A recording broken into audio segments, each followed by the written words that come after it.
Lakeview senior Logan Jaixen's here after practice preparing for Week 8 Skylar and the final home game of the season. Just what does that mean to you?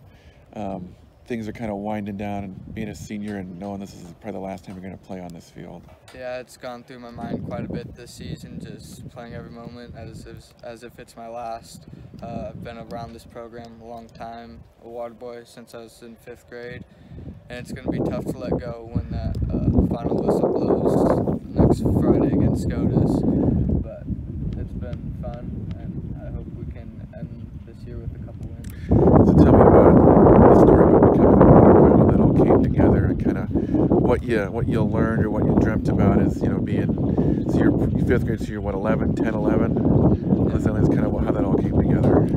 So Mike Slope was my neighbor, and then just through hanging around his 2 sons, he kind of brought me up here a couple times, and then I just eventually became a water boy, and it's taught me a lot. I've seen the semifinal team from 13, and then just watching those hard-nosed players throughout the years have taught me that if I wanted to be successful, I'd have to work hard.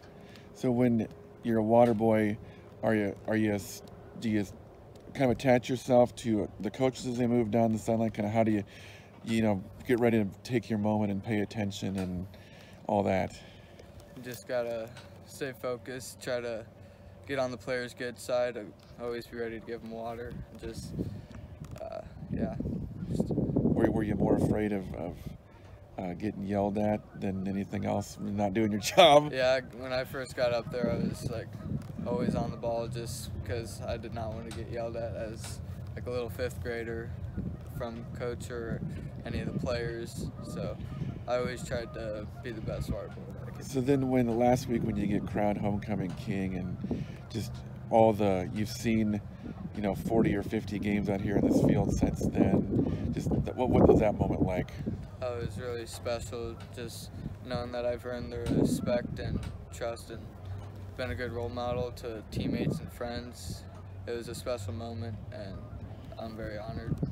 Tell me about also your sort of love for preparation, and it sounds like you've been doing since like 2nd grade. You've been doing like push-ups and sit-ups in your room, and just started lifting in 7th grade, and just sort of a realization that I'm not going to maybe be as big and strong as some guys. So you just spent a lot of time doing what you can the last few years in the summertime and things like that. Yeah, I've always loved the process of just working hard.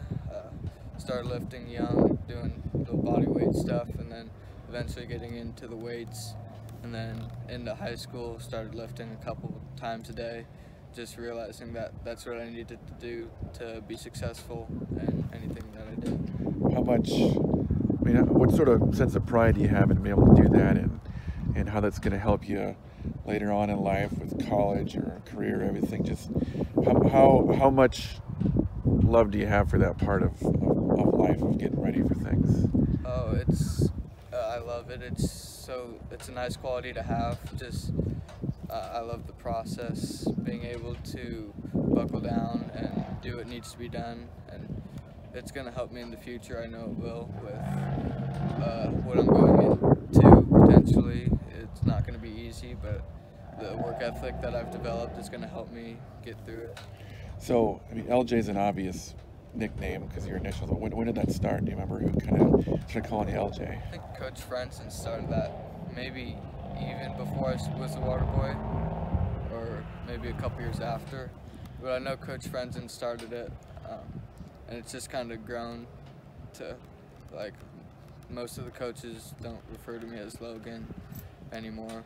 So it's just kind of grown over the years and become like a second name, pretty strong nickname. All right, LJ, well, we'll see you on Friday. Thanks, man. Thank you.